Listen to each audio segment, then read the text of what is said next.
우리 오늘 함께 나눌 말씀은요, 요한복음 13장 1절부터 17절까지의 말씀입니다. 조금 길긴 하지만 우리 한 절씩 교독하신 후에 마지막 절은 합독하도록 하겠습니다. 6월절 전에 예수께서 자기가 세상을 떠나 아버지께로 돌아갈 때가 이른 줄 아시고 세상에 있는 자기 사람들을 사랑하시되 끝까지 사랑하시니라. 벌써 시몬의 아들 가룟 유다의 마음에 예수를 팔려는 생각을 넣었더라. 저녁 먹는 중 예수는 아버지께서 모든 것을 자기 손에 맡기신 것과 또 자기가 하나님께로부터 오셨다가 하나님께로 돌아가실 것을 아시고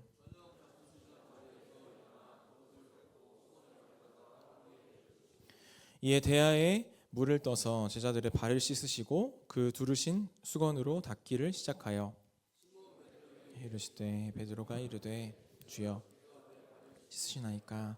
예수께서 대답하여 이르시되 내가 하는 것을 내가 지금은 알지 못하나 이후에는 알리라. 이르시되 내 발을 씻지 못하시리이다. 대답하시되 시몬 베드로가 이르되 주여 내 발뿐만 아니라 손과 머리도 씻어 주옵소서. 이미 목한 자는 발밖에 씻을 필요가 없느니라. 온몸이 깨끗하니라. 너희가 깨끗하나 다는 아니니라 하시니 이는 자기를 팔 자가 누구인지 아심이라. 그러므로 다는 깨끗하지 아니하다 하시니라. 다시 앉아 그들에게 이르시되 내가 너희에게 행한 것을 너희가 아느냐. 너희가 나를 선생이라 또는 주라 하니 너희 말이 옳도다. 내가 그러하다.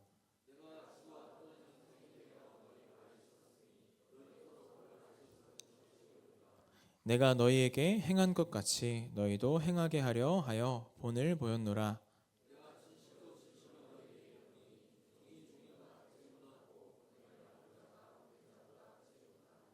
함께 읽겠습니다. 너희가 이것을 알고 행하면 복이 있으리라. 아멘. 네, 오늘도 귀하고 복된 주일 가운데에 우리 청년부 예배에 오신 우리 가온누리 청년부 한 명 한 명 모두 다 반갑고 또 환영하고 주님의 이름으로 사랑합니다. 우리 옆에 있는 지체들과 인사해 볼까요? 좋은 날입니다. 네, 잘 오셨습니다. 우리 조금만 졸음을 깨봅시다. 어깨 좀 주물러 볼까요? 우리 옆에 사람들 한번 어깨 좀 살짝, 네, 잠 좀 깨, 좀, 네, 어깨 좀 주물러 주시고, 네, 기지개도 한번 자 이렇게 쭉 켜시고, 네, 누가 찐 시원한 소리를 냈는데, 네, 좋습니다. 우리 따뜻한 진짜 봄이 온 것 같아요. 요즘에 좀 오락가락하긴 하는데 밖에 나가는 게 참 좋은 날씨들이 계속 이어지고 있습니다. 여러분들 잘 즐기고 계신가요? 봄 날씨를? 데이트도 많이 하시고 쏘리 그 전 질문을 먼저 드렸어야 되는데 죄송합니다. 네, 우리 또 봄을 맞이해서 계속 우리 말씀 읽기를 이어가고 있습니다. 우리 여러분 지난 한 달 동안 어디를 읽었죠? 우리? 네? 어디요? 아니 우리 읽기 한 달 동안 읽기한 거 말씀 읽기 잠언을 읽었어요. 우리 잠언을 읽었습니다. 지혜의 말씀을 우리가 함께 묵상하고 지난주부터 또 새롭게 뭘 읽기 시작했죠? 요한복음 읽기를 시작했습니다. 여러분 잘 읽고 계시죠? 네, 아직 시작하지 못하셨다면 오늘부터라도 다시 시작하시면 됩니다. 우리 밀린 것들을 한 번에 읽으면 또 다시 시작할 수 있습니다. 우리 또 다짐을 해보면서 우리 요한복음 묵상 읽기를 우리가 묵상 읽기요? 요한복음 읽기를 우리가 계속 진행하고 있습니다. 요한복음을 매일 읽어 나가면서요, 우리는 예수님이 누구이신지를 알아가고 또 그분을 믿고 그 이름을 힘입어서 생명을 누리는 시간이 되셨으면 정말 좋겠습니다. 우리가 요한복음을 찬찬히 읽어보다 보면요, 이 예수님의 공생애가 단순한 이 사건들의 나열이 아니라는 것을 여러분들이 느끼게 될 것입니다. 나눠드린 또 요한복음 가이드를 제가 드렸어요. 요한복음 가이드를 보시면요, 요한은 예수님의 사역을 우리나라의 설날이나 추석처럼 그런 유대인의 절기를 중심으로 굉장히 정교하고 치밀하게 구성해 놓았거든요. 그 절기 하나하나에 단순한 문화 이상의 어떤 상징과 의미가 담겨 있고 예수님은 그 절기를 통해서 하나님의 구원의 뜻을 점점 분명하게 보여주고 계신다라는 것을 여러분들이 요한복음을 읽어 가시면 분명히 알게 될 것입니다. 그래서 우리가 요한복음을 좀 더 재미있게 그리고 깊이 있게 읽고 싶으시다면요, 이 절기의 흐름이 어떻게 이어져 가고 있는가, 이걸 염두에 두고 읽으시면 좀 더 재미있고 깊이 있게 읽으실 수 있을 것 같습니다. 그래서 오늘 우리가 함께 살펴볼 요한복음 13장의 배경도요, 바로 그런 절기 중에 하나인데요. 어떤 절기일까요? 유월절이라는 절기와 연결되어 있습니다. 혹시 여러분 유월절은 어떤 절기인지 알고 계신가요? 무엇을 기념하는 날일까요? 네, 이스라엘 역사상 좀 가장 중요한 사건들 중에 하나가 무엇이냐면 출애굽 사건이에요. 그래서 이 출애굽 사건과 관련되어 있는 절기가 바로 유월절이라는 절기인데요. 예수님께서 10번째 재앙, 애굽의 10번째 재앙으로 어떤 걸 내리셨죠? 그 땅에 있는 장자들이 모두가 죽음을 당하는 그러한 10번째 재앙을 내리셨습니다. 근데 그 애굽의 장자들을 치실 때요, 어떤 집들은 살았어요. 어떤 집이었을까요? 흠없는 어린 양의 피를 문설주와 임방에 바른 그 집은 죽음이 넘어갔다라고 해서 이 유월절을 영어로 하면 뭘까요? 패스오버입니다. 넘어갔다라는 그러한 뜻입니다. 죽음이 넘어갔기 때문에 살아남을 수 있었던 것이죠. 그래서 그 사건이 있은 후에요, 이 이스라엘 백성들은 매년 그 유월절을 지키면서요, 하나님이 자신들을 어떻게 구원하셨는지 그것들을 계속해서 기념하고 되뇌이는 그러한 절기를 지켰다고 합니다. 그런데 요한복음은요, 이런 유월절을 단순한 어떤 명절, 기념일 정도로만 소개하지 않고요, 예수님의 죽음이 가까워졌다는 것을 암시하는 신호로 이 유월절이라는 절기를 사용하고 있다는 것을 알 수 있습니다. 그리고 이미 요한복음 1장에서 세례 요한은요, 예수님을 이렇게 소개하고 있었습니다. 우리 한번 볼까요? 네, 우리 한번 읽어보겠습니다. 시작. 네, 우리 아까 10번째 재앙이 있을 때 뭘 발랐다고 했어요? 흠없는 어린 양의 피를 바른 집은 사망이 넘어갔다고 했잖아요. 근데 세례 요한이 예수님을 보면서요, 세상 죄를 지고 가는 하나님의 어린 양이다라고 이렇게 소개를 했습니다. 즉 예수님은 이 구약에서 죽음을 막기 위해 대신 피를 흘렸던 그 유월절 어린 양처럼 우리의 죄를 대신 지고 죽으시는 진짜 유월절 어린 양이 되셨다라는 것이죠. 그래서 오늘 본문에서 유월절이 어떻다고 말하고 있어요? 본문에서 유월절이 가까워졌다라고 말을 하고 있는데, 이건 무슨 뜻일까요? 예수님이 곧 어떻게 된다고요? 죽임을 당하시게 된다라는 것을 이렇게 뜻하고 있습니다. 죽음이 정말 예수님의 코앞까지 다가왔다는 뜻이고요, 그분이 우리의 죄를 대신해 죽으실 준비가 되어 있다라는 것을 말해주고 있는 것이죠. 여러분들은 혹시 당장 한 달 뒤 혹은 3달 뒤에 내가 이제 죽을 것을 알았어요. 난 이제 한 달 뒤에 죽는다는 것을 알았다면 여러분들은 어떤 행동을 할 것 같으세요? 제가 좀 그저께까지 폭삭 속았수다를 제가 딱 완주를 했습니다. 그래서 아직도 여운이 너무 많이 남아 있는데 좀 그러면 이야기하지 말까요? 알았어요. 거기서 누가 죽어요. 누가 죽는데 죽음을 아니야 누가 죽는지 말 안 했으니까 누가 죽는데 그 사람이 죽음을 앞두고 자기 사랑하는 사람을 위해서 막 여러 가지를 다 준비해 놓고 떠나는 그런 장면들이 있거든요. 이렇게 어떤 사람이 꼭 보세요. 추천드립니다. 네. 누가 죽는지 말 안 했어요. 네, 오케이. 여튼 이렇게 주변 정리를 할 수도 있고요, 사랑하는 사람들과 더 많은 시간을 보낼 수도 있고, 또 어떤 사람은 스피노자가 뭐라고 말했죠? 내일 지구가 멸망하더라도 나는 사과나무 한 그루를 심겠다. 이렇게 되게 감성적이게 좀 이런 사과나무를 심는 그런 행동을 하실 수도 있을 것 같습니다. 그렇다면 예수님은 이 죽음을 코앞에 앞두고 어떤 행동을 하셨을까요? 어떤 마음을 가지고 계셨을까요? 우리 요한복음 13장 1절은 이렇게 기록하고 있습니다. 우리 같이 읽겠습니다. 시작.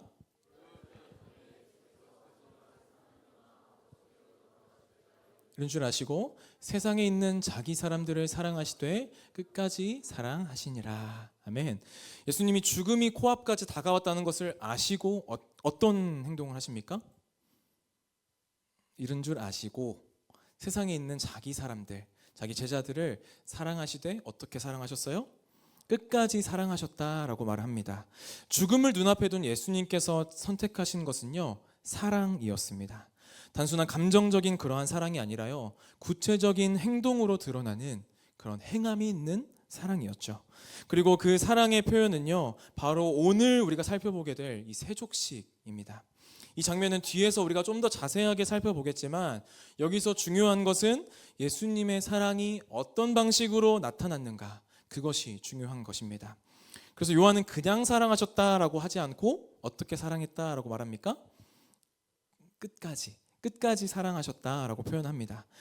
여기서 이 끝까지라는 표현은요, 시간적으로 오래 지속되었다라는 그러한 의미뿐만 아니라요, 완성이라는 뜻을 담고 있습니다. 예수님의 사랑은 순간의 감정이 아니라 십자가에서 완성될 철저하게 계획된 사랑이었고 끝까지 책임지는 사랑이었다라는 그러한 뜻이죠. 그래서 요한복음 13장은 그렇게 유월절과 예수님의 죽음을 이렇게 연결시키면서 하나님의 사랑이 어떻게 그 역사 속에서 시작되고 어떻게 절정을 향해 나아가는지를 조용하지만 또 또렷하게 보여주고 있는 것이죠. 그리고 그 절정의 사랑은요, 사람들이 기대하는 어떤 그 왕의 등극식 그런 것처럼 화려한 장면이 아니라 가장 낮은 자리에서 조용히 제자들의 발을 씻기시는 그 모습 속에서 드러나고 있다는 것이죠. 이제 우리는 이 말씀을 통해서 끝까지 사랑하신 예수님의 모습을 우리가 함께 살펴보고요, 그 사랑을 따르는 우리가 어떻게 살아가야 할지를 함께 살펴보려고 합니다. 네, 우리 오늘 말씀을 본격적으로 한번 살펴보겠습니다. 예수님은 십자가를 지시기 전날 밤에요, 제자들과 마지막 식사를 하셨어요.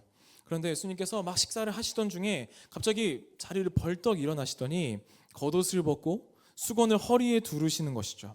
그 다음에요, 세숫대야에다가 물을 다 담아서 제자들의 발을 한 사람 한 사람씩 씻기기 시작합니다. 여러분, 이 장면을 상상해 보면 어떤 생각이 드세요? 뭐 이상한 장면도 아니고, 지금이야 그렇게 대단한 장면이라고 그렇게 생각이 들 수도 있겠지만, 당시 유대 사회에서는요, 이렇게 발을 씻긴다는 거, 그것은 굉장히 충격적인 일이었습니다. 지금이야 도로도 잘 깔려 있고요. 여러분들 신발 집에 몇 켤레씩 있으세요? 저는 그래도 한 10켤레는 있지 않을까? 다 그 정도 있지 않아요? 네. 그렇죠? 신발도 여러 켤레 이렇게 갖고 있지만 그 시대 사람들은 어땠을까요? 도로가 잘 깔려 있었을까요? 도로도 잘 안 깔려 있었어요. 먼지도 많고 거친 길을 다녀야 했고 또 신발도 변변치 않았어요. 그냥 지금이야 샌들이라고 불릴 수 있지만 그냥 발에다가 뭐 하나 덧댄 거예요. 그냥 그 정도의 샌들을 하나로 다녔고, 그러니까 발은 늘 어땠을까요? 늘 더러울 수밖에 없었습니다. 그래서 이 발을 씻어준다는 것은 주인이 아니라 종, 그리고 그것도 유대인 종조차 꺼리는 가장 낮은 신분의 이방인 종에게 시키던 일이 바로 발을 씻기는 일이었습니다.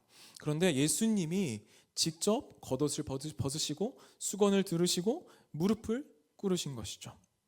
유대 문화에서 발은 인간의 가장 낮고 수치스러운 자리를 상징했기 때문에 발을 씻어준다는 것은 좀 더러워, 이런 그냥 위생의 문제가 아니라 상대의 가장 부끄럽고 수치스럽고 감추고 싶은 그런 부분들까지도 기꺼이 내가 품겠다라는 그런 섬김의 표현이 담겨져 있는 것입니다.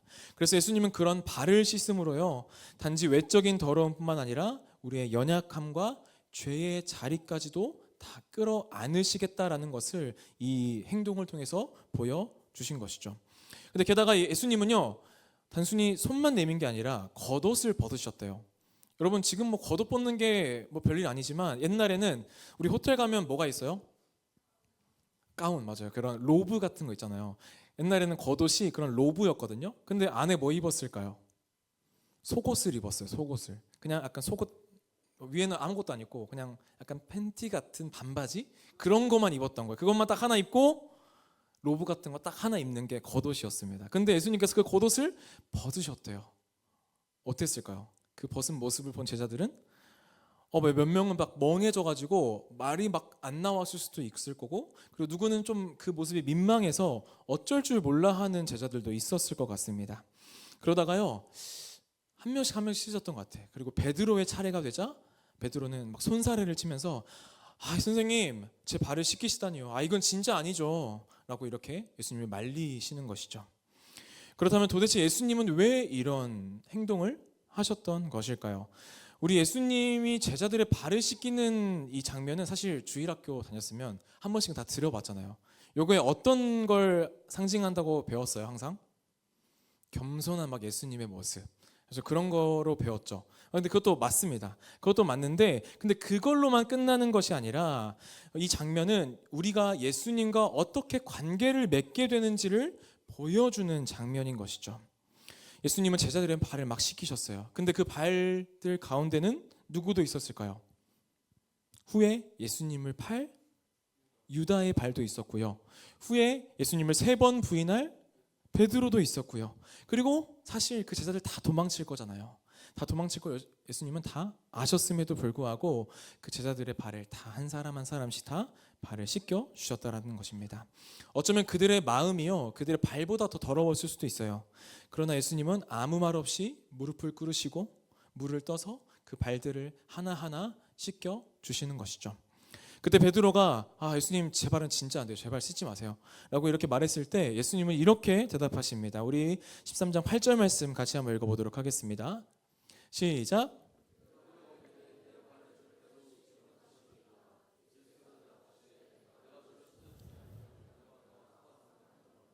네, 베드로가 내 발을 절대 씻지 못하십니다 라고 말하니까 예수님 뭐라고 하셔요? 내가 너를 씻어주지 아니하면 너는 나와 상관이 없느니라 라고 말씀하십니다. 여기서 상관이 없다라는 말은요, 헬라어로 메로스라는 말인데요, 어떤 말이냐면 지분이 없다, 몫이 없다, 관계가 없다라는 뜻입니다. 다시 말해서 예수님께 나의 더러움과 나의 죄와 내가 가장 감추고 싶은 남에게 들키고 싶지 않은 그런 연약한 부분을 내어놓지 않으면 그분과의 진짜 관계는 시작이 될 수가 없다라는 것이죠. 이건 우리 인간관계에서도 동일한 원리인 것 같습니다. 우리는요, 흔히 사랑이 좋은 모습 그리고 멋있는 모습에서 시작된다라고 생각합니다. 내가 괜찮아 보일 때, 더 나은 사람처럼 보일 때 나는 다른 사람들에게 사랑받을 수 있다라고 생각하죠. 그래서 어떻게 할까요? 관계 속에서 우리의 약점을 어떻게 해요? 꾸며요. 드러내지 않아요. 숨겨요. 본 모습을 감추거나 실수나 약점은 되도록이면 숨기려고 합니다. 하지만 진짜 깊은 관계는 어디에서 나올까요? 그런 포장된 나를 통해서 만들어지지 않는다라는 것이죠. 아무리 우리가 자주 만나고 겉으로 막 이렇게 친해 보여도요, 서로의 속마음을 서로가 꺼내놓지 않으면 그 관계는 결코 깊어질 수가 없다라는 것입니다. 여러분 그거 다 공감하시나요? 네, 겉으로는 뭔가 잘 지내 보이는 관계더라도요, 우리의 약점이나 나의 어떤 아픔이나 내 속마음을 꺼내지 못하는 관계라면 더 깊은 관계로 나아갈 수 없다는 것이죠. 특히 결혼처럼 평생을 함께해야 하는 관계에서는 더 그런 것 같아요. 많은 사람들은 결혼할 때 어떤 상대를 찾을까요? 나를 사랑해줄 사람을 찾습니다. 물론 그 마음이 이해가 되죠. 누구나 사랑받고 싶고 인정받고 싶잖아요. 그런데 진짜 사랑은요, 내가 잘나 보일 때 받는 그런 관심이 아니라 내가 오히려 바닥을 드러냈을 때조차도 끝까지 옆에 있어주는 것, 그것이 사랑인 것이죠. 내가 끝까지 감추고 싶은 그 부족함까지 그 사람이 품어줄 수 있을 때 그 사랑은 진짜가 되는 것입니다. 그래서 부부 관계는요, 서로의 발을 보여줄 수 있는 관계예요. 잘 포장된 나를 보여주는 것이 아니라 날 것 그대로의 나를 받아주고 사랑해주는 관계죠. 사실 어차피 결혼하면 다 드러나요. 지금 연애할 때는 모르는 것들이 같이 살면 다 드러납니다. 길게 말하진 않겠습니다. 네, 저도 결혼을 했잖아요. 그래서 이제 결혼하지 않은 청년들이나 또 아직 결혼하지 않은 친구들이 자주 저한테 이렇게 물어봐요. 야, 결혼할 사람은 진짜 느낌이 와? 아니면 언제 이 사람이구나, 이 사람이 진짜 나의 결혼 상대구나 라는 확신이 들었어? 이런 질문을 종종 받곤 합니다. 그럴 때마다 저는 뭐라고 대답할까요? 네? 저는 뭐라고 대답하냐면 인생에서 가장 힘든 시기를 같이 견뎌줬기 때문에 나는 결혼을 결심했어라고 이렇게 답을 합니다. 근데 이게 단순히 어려운 시기에 옆에 있어줬다는 뜻은 아니에요. 사람이 정말 힘들면 뭐가 드러나요? 내 밑바닥이 드러나고 본성이 드러납니다. 막 화도 많아지고요. 막 예민해지고 막 멘탈도 수십 번씩 막 무너져요. 저도 그 시기가 있었거든요. 근데 그 시기가 또 하필 또 감사하게도 제 아내와 연애하던 시기였습니다. 그래서 저도 그 시기에 제 아내 그 밑바닥을 정말 많이 드러냈어요. 지금 생각하면 참 좀 미안하기도 하고 좀 못된 모습도 많이 보여줬던 것 같습니다. 그런데 그런 모습들을 지금의 아내는 놀라거나 피하지 않고 오히려 이해해주고 기다려주는 모습이 있었던 것이죠. 심지어 제가 감추고 싶던 그런 부분까지도 알게 되었을 텐데 여전히 변함없이 저를 사랑해주는 모습을 보면서요. 그때 제 마음속에 이 사람이라면 내가 진짜 평생을 함께 걸어갈 수 있겠다라는 그런 확신이 저에게 들었습니다. 이처럼 진짜 사랑은 어떤 조건이나 감정에서 출발하는 것이 아니라 약함을 보여줘도 괜찮은 그러한 관계 속에서 자라게 된다는 것이죠. 그래서 사랑이 진짜 깊어지는 순간은 언제일까요? 사랑이 진짜 깊어지는 순간, 서로의 연약함을 마주할 때입니다. 그게 바로 예수님이 우리와 맺으시려는 관계인데요. 예수님께 나아가는 관계도 마찬가지예요. 우리는 스스로 깨끗해져야 예수님 제가 조금만 더 거룩하게 살고 좀 더 나아지면 예수님께 나아갈게요 라고 이렇게 생각할 수 있지만 사실은 그 반대라는 거예요. 나는 스스로 깨끗하게 할 수 없는 존재구나. 나는 은혜 없이는 하나님께 나아갈 수 없구나 라는 것을 인정하는 그 순간에 뭐가 시작돼요? 복음이 우리에게서 시작이 된다라는 것입니다. 그래서 예수님은 베드로에게 내가 너를 씻어주지 않으면 너는 나와 아무런 상관이 없다라고 단호하게 말씀하신 것이죠. 그래서 죄로 인해 인간은 하나님께 나아갈 능력을 완전히 잃어버렸어요. 그리고 스스로는 결코 하나님께 나아갈 수 없는 존재가 된 것이죠. 그래서 우리에게 뭐가 필요할까요? 은혜가 필요합니다. 복음이 필요하고요. 그런데 이 은혜가, 복음은 어디서 시작될까요? 바로 나의 비참함을 깨닫는 데서부터 시작이 됩니다. 아무에게도 들키고 싶지 않은 그 더러운 발을 예수님 앞에, 하나님 앞에 내밀 때 우리의 복음의 능력이 시작이 되는 것이죠. 그래서 이 베드로가 말했던 예수님 제 발은 절대 씻지 마세요 라고 이런 고백은요, 언뜻 보면 겸손해 보이지만 사실 은혜를 아직 이해하지 못한 모습입니다. 여전히 자신의 비참함을 인정하지 못하고 자기의 방식과 자격으로 하나님께 나아가려는 그러한 모습인 것이죠. 그러나 복음은 나를 드러내고 감추고 싶은 그런 부분까지도 다 꺼내서 주님께 맡겨드리는 것, 그것에서부터 시작이 된다라는 것을 우리가 깨달으며 나아갔으면 좋겠습니다. 그래서 우리는 때로 약함 때문에 예수님께 나아가는 걸 주저해요. 그러나 오히려 그 약함 때문에 우리는 더 가까이 나아가야 합니다. 왜 그럴까요? 은혜는요, 높은 곳에서 흐를까요? 낮은 곳에서 흐를까요? 예수님은 높은 곳을 찾아가셨나요? 낮은 곳을 찾아가셨나요? 예수님은 잘 나가는 사람들 찾아가셨나요? 못 나가는 사람들 찾아가셨나요? 맞습니다. 이 은혜는요, 낮은 곳에 항상 흐르기 때문입니다. 십자가도 그렇고요, 부활도 그렇고요, 그 낮고 어두운 곳에서 시작되는 것이죠. 그러니 모든 것을 아시는 주님 앞에 우리가 정말 감출 것이 없는 것입니다. 사랑하는 우리 청년 여러분, 지금 여러분들은 하나님 앞에 어떤 발을 숨기고 계십니까? 어디에도 보이고 싶지 않은 모습, 그리고 실패와 수치로 얼룩진 기억, 그리고 아무에게도 꺼내지 못한 그 마음 한켠의 상처, 우리는 본능적으로 그것이 누군가에게 사랑받지 못할 이유라고 생각하지만요, 예수님은 그 상처받은 아무에게도 보여주고 싶지 않은 그 자리 가운데 찾아오신다라는 것입니다. 어떤 것처럼요? 제자들의 더러운 발 앞에 무릎을 꿇으신 것처럼 우리의 그 상처에, 더러움에 먼저 오신다라는 것이죠. 그래서 오히려 신앙은요, 이렇게 고백하는 데서 시작됩니다. 주님, 저는 제 힘으로 깨끗해질 수 없습니다. 저의 가장 부끄러운 모습을 주님께 내어놓습니다. 주님, 부끄럽지만요, 씻어주세요. 이 고백이 바로 복음의 시작인 것이죠. 그리고 예수님은 그런 우리의 모습 앞에 이렇게 말씀하십니다. 너의 발을 내밀어라. 내가 씻어줄게. 그 은혜를 받아들이는 순간 우리와 예수님과의 관계가 그때부터 시작이 되는 것입니다. 그리고 놀랍게도요, 그 은혜는요, 다른 사람들과의 관계도 변화시키시는데, 우리가 주님의 은혜를 진짜로 경험할 때 우리는 다른 사람의 발도 이해하게 되는 것입니다. 함께 살아가는 사람의 연약함을 품을 수 있고, 실수와 부족함 앞에서도 정죄보다 용납, 기다림을 배울 수 있는 것이죠. 그래서 진짜 관계는 감추어 두었던 발처럼 수치스럽고 부끄러운 모습까지 다 내어놓을 수 있을 때 시작이 된다라는 것을 우리가 기억하면서 예수님의 부름 앞에 우리가 응답하는 우리 모두가 되기를 주님의 이름으로 소망합니다. 그렇다면 우리가 주님의 이 은혜를 경험했다면 우리는 어떻게 살아가야 하는 것일까요? 예수님은 단지 우리의 발을 씻기신 것으로 끝내지 않으셨는데요. 우리 14절 말씀 한번 읽도록 하겠습니다. 14절입니다. 시작.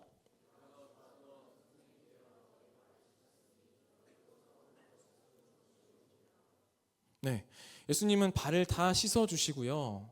뭐라고 말씀하셔요? 내가 너희의 발을 깨끗하게 씻어준 것처럼 어떻게 하라고요?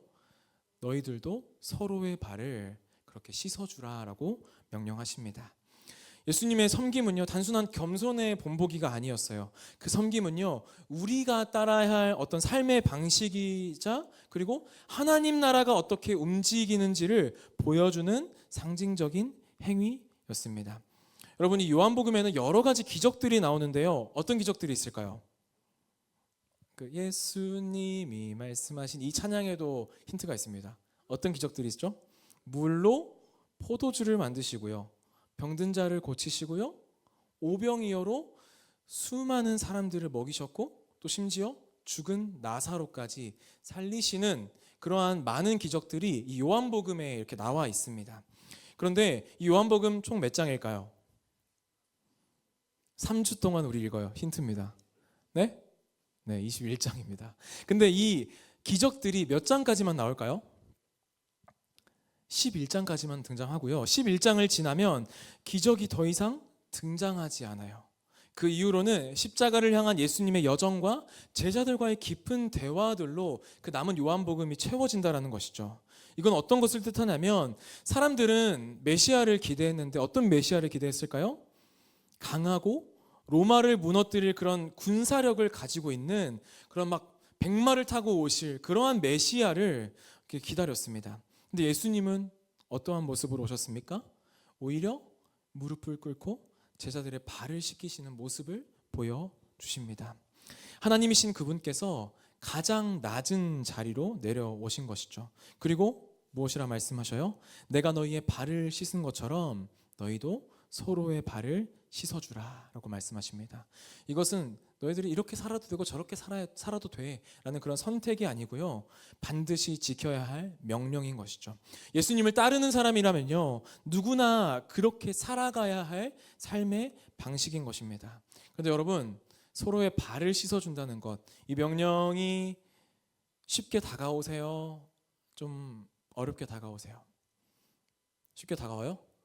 아멘, 할렐루야. 네, 우리 대부분은 이 서로의 발, 더러움을 품고 사랑하라고 하는 이 명령이요, 쉽게 다가오지 않습니다. 왜냐하면요, 우리 안에 다 뭐가 있을까요?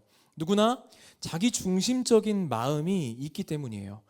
남들보다 높아지고 싶은 욕심, 남보다 인정받고 싶고, 남보다 대우받고 싶은 마음이 우리 마음의 저변에 다 있기 때문입니다.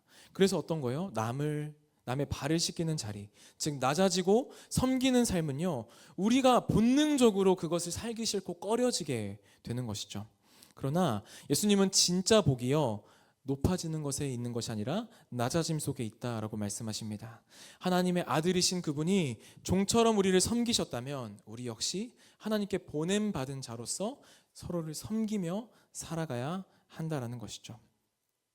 예수님을 믿는다는 것은요, 단순히 천국을 가는 티켓을 얻는 것이 아니라 우리가 이제는 이 땅 가운데서 천국을 누리면서요, 우리가 하나님의 가족으로 살아가는 삶을 시작했다라는 것입니다. 우리는 예수님의 십자가로 뭐가 됐어요? 다 하나님의 자녀가 되었고, 예수님의, 우리 서로 뭐라고 불렀어요? 옛날에는 형제님, 자매님 이렇게 불렀잖아요. 예수님 안에서 우리는 형제, 자매가 되었고 한 가족이 된 것이죠. 세상은 능력 있고 뛰어난 사람들을 우선시하고 예뻐해요, 사랑해요. 근데 하나님의 가족은요, 연약한 사람을요, 연약한 사람들을 외면하지 않습니다. 그리고 서로를 품어주는 공동체인 것이죠. 서로의 발을 씻어주는 공동체입니다. 그래서 유대 전통에서 발을 씻는 행위는요, 두 가지 중요한 의미를 가졌대요. 첫 번째는요, 성전에 들어가기 전에 정결을 위한 행위였고요. 다른 한 가지는 손님을 맞이하는 환대의 표현이었습니다. 근데 예수님은 이 두 전통을 십자가 안에서 완성하셨어요.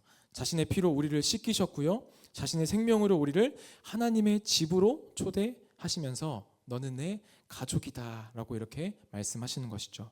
이것이 예수님이 발을 씻기시는 세족 사건에 담긴 복음입니다. 여러분, 이제 말씀을 마치려고 하는데요. 우리 찬양팀 잠깐 나와주시고요.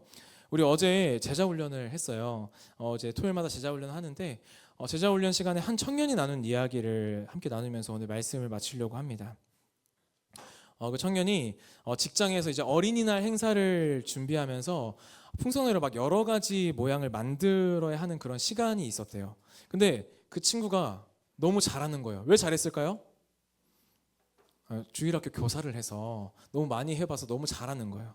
그래서 동료가 이렇게 물었다고요. 어떻게 이렇게 풍선 만들기 잘하냐 이렇게 물어봐서 그 청년은 제가 교회에서 교사를 하면서 이런 활동을 자주 해서 잘할 수 있다라고 이렇게 대답했대요. 근데 그랬더니 그 동료가 그럼 이런 거 못하는 사람들은 어떻게 해요? 라고 이렇게 물어봤대요. 교회에서 이런 거 못하는 사람들은 어떻게 해요? 라고 물어봤을 때 그 청년은 뭐라고 대답했냐면 그런 사람은 다른 걸 잘하니까 그걸 하면 돼요 라고 이렇게 대답했대요. 여러분, 좀 이상한 대답인가요? 그렇지 않죠. 근데 그 대답을 들은 믿지 않는 그 사람은 되게 조금 충격적으로 다가왔나 봐요. 교회는 그렇네요. 교회는 그렇군요 라고 이렇게 말을 하면서 잠시 생각에 빠졌다고 합니다. 무엇을 말하는 것일까요? 세상은요, 능력이 부족하거나 서툴면 바로 손절하고 배제시키고 외면합니다. 하지만 교회는 다른 것이죠. 그리고 교회는 달라야 합니다. 서로를 인정해야 하고요. 서로와 함께하는 공동체, 늦더라도 함께 가고 일보다 관계를 중심으로 가는 공동체가 바로 교회 공동체인 것이죠. 물론 현실 속에서 이 섬김은요, 쉬운 일이 아닙니다. 누군가의 부족하며 사실 때로는 불편하게 느껴져요. 저걸 못할까? 라고 이렇게 불편하게 느껴질 때도 있고요. 또 그렇게 역으로 당하게 되면요, 우리의 마음이 상할 수도 있는 것이죠. 그런데요, 우리가 그러한 상황이 생길 때마다 이러한 예수님의 모습을 기억했으면 좋겠습니다. 그리고 이렇게 고백했으면 좋겠습니다. 우리 한번 따라서 고백해 볼까요? 다시 한번요. 예수님이 내 발을 씻기셨다. 다시 한번요. 예수님이 내 발을 씻기셨다. 하나님이신 그분이요, 낮고 낮은 자리에 오셔서요, 무릎을 꿇으시고 우리 앞에 무릎을 꿇으시고요, 가장 더러운 발을 자기의 손으로 다 하나하나 이렇게 뽀독뽀독 씻겨주셨다라는 것이죠. 그분은 우리의 더러움과 연약함을 모르시지 않았어요. 다 아시면서도 외면하지 않으시고 어떻게 사랑하셨다고요? 끝까지 사랑하셨습니다. 그 사랑을 경험한 우리는요, 이제 기꺼이 다른 사람들의 발을 씻어주는 사람이 되어야 합니다. 사랑하는 청년 여러분, 예수님을 믿는다는 것은요, 그분의 길을 따르는 길입니다. 그 길은 어떤 길입니까? 섬김의 길이고요, 겸손의 길이고요, 사랑의 길입니다. 사실 섬김이라는 게 거창한 일이 아니에요. 누군가를 조금 더 기다려주고, 조금만 더 이해해주고, 어제보다 오늘 더 이해해주고, 감싸주고, 그것이 예수님의 섬김이며 그것이 하나님 나라가 시작되는 자리인 것이죠. 저는 우리 청년부가 진짜 그런 사랑이 넘치고 섬김이 넘치고 겸손이 넘치는 그런 공동체가 되기를 정말 소망합니다. 서로의 발을 씻어주고 부족함을 감싸주고 함께 자라가는 교회. 내가 더러운 발을 꺼내는 게 결코 창피하지 않고, 내 옆에 사람이 내가 이걸 꺼내놔도 나를 놀리지 않고 손가락질하지 않고 정죄하지 않고 그대로 나를 받아줄 거라는 마음이 드는 공동체, 그런 공동체가 되었으면 좋겠습니다. 그리고 우리가 그 부족함을 감싸주고 함께 자라갈 때 그 안에서 우리는 하나님의 성전으로 함께 지어져 갈 것입니다. 우리가 예수님의 섬김을 기억하면서요, 오늘 옆 사람에게 이렇게 그 사랑을 흘려보내는 여러분들이 되기를 축복합니다. 우리 한번 옆 사람에게 이렇게 이야기해 볼까요? 내가 너의 더러운 발을 씻어줄게. 네, 우리 다른 사람에게도 한번 이야기해 볼까요? 내가 너의 더러운 발을 기꺼이 씻어줄게.